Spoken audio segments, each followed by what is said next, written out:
An ego is not the same thing as a particular living organism. For my philosophy, the particular living organism, which is inseparable from a particular environment, that is to say, from the universe as centered here and now, is something real. It isn't a thing. I call it a feature of the universe. But what we call our ego is something abstract, which is to say, it has the same order and kind of reality as an hour, or an inch, or a pound, or a line of longitude. It is for purposes of discussion. It is for convenience. In other words, it is a social convention that we have what is called an ego. But the fallacy that all of us make is that we treat it as if it were a physical organ,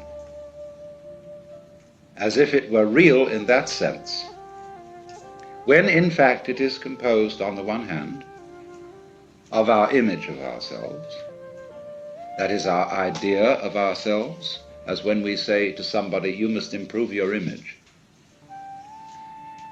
Now, this image of ourselves is obviously not ourselves, any more than an idea of a tree is a tree, any more than you can get wet in the word water. And to go on with, our image of ourselves is extremely inaccurate and incomplete. So my image of me is not at all your image of me. And my image of me is extremely incomplete in that it does not include any information to speak of about the functioning of my nervous system, my circulation, my metabolism, my subtle relationships with the entire surrounding human and non-human universe. So the image I have of myself is a caricature. It is arrived at through mainly my interaction with other people who tell me who I am in various ways, either directly or indirectly, and I play about with what their picture is of me, and they play something back to me so that we set up this conception. And this started very, very early in life. And I was told, you see, and you were told, that we must have a consistent image. You must be you. You have to find your identity in terms of image. And this is an awful red herring. A lot of the current quest for identity among younger people is a search for an acceptable image. What role can I play? Who am I in the sense of what am I going to do in life? And so on. Now, while that has a certain importance, if it's not backed up by deeper matters, it's extraordinarily misleading. So therefore, on the one hand, there is this image, which is intellectual, emotional, imaginative, and so forth. Now, we would say, I don't feel that I am only an image. I feel there's something more real than that, because I have a sense of there being a particular sort of a center of something, some sort of sensitive core inside the skin. And that corresponds to the word I. Let's take a look at this. Because the thing that we feel as being myself is certainly not the whole body. Because a lot of the body can be seen as an object. In other words, if you stand, stretch yourself out, lie on the floor, and turn your head and look at yourself, you can see your feet and your legs and all this up to here, and finally it all vanishes, only there's a sort of a vague nose in front. And you assume you have a head because everybody else does. And you've looked in a mirror, and that told you you had a head, but you could never see it, just like you can't see your back. So you tend to put your ego on the side of the unseen part of the body, the part you can't get at, because that seems to be where it all comes from, and you feel it. But what is it that we feel? Because if I see clearly, and my eyes are in functioning order,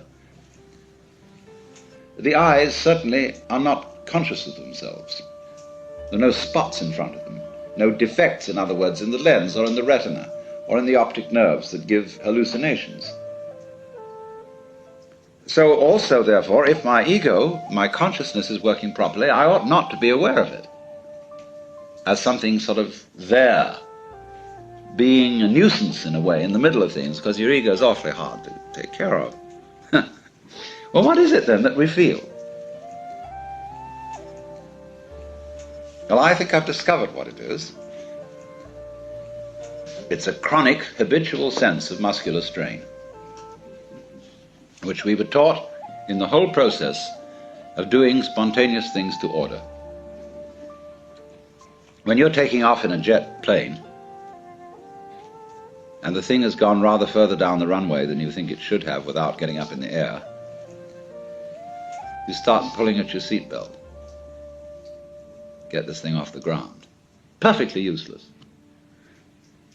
So in the same way, when our community tells us, look carefully, now listen, pay attention, we start using muscular strains around our eyes, ears, jaws, hands, to try to use our muscles to make our nerves work, which is, of course, futile. And in fact, it gets in the way of the functioning of the nerves.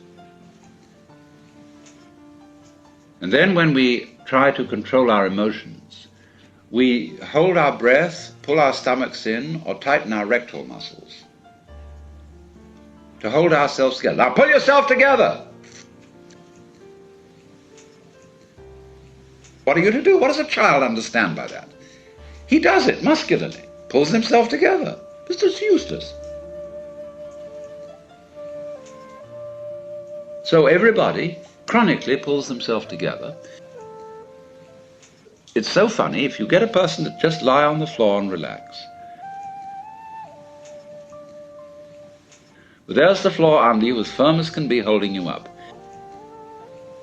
Nevertheless, you will detect that the person is making all sorts of tensions, lest he should suddenly turn into a nasty jello on the floor. So that chronic tension, which in Sanskrit is called sankocha, which means contraction, is the root of what we call the feeling of the ego. So that, in other words, this feeling of tightness is the physical referent for the psychological image of ourselves. So that we get the ego as the marriage of an illusion to a futility. Even though the idea of an I with a name, with a being, is naturally useful for social communication, provided we know what we're doing and take it for what it is. But we are so hung up on this concept that it confuses us, even in the proposition that it might be possible for us to feel otherwise.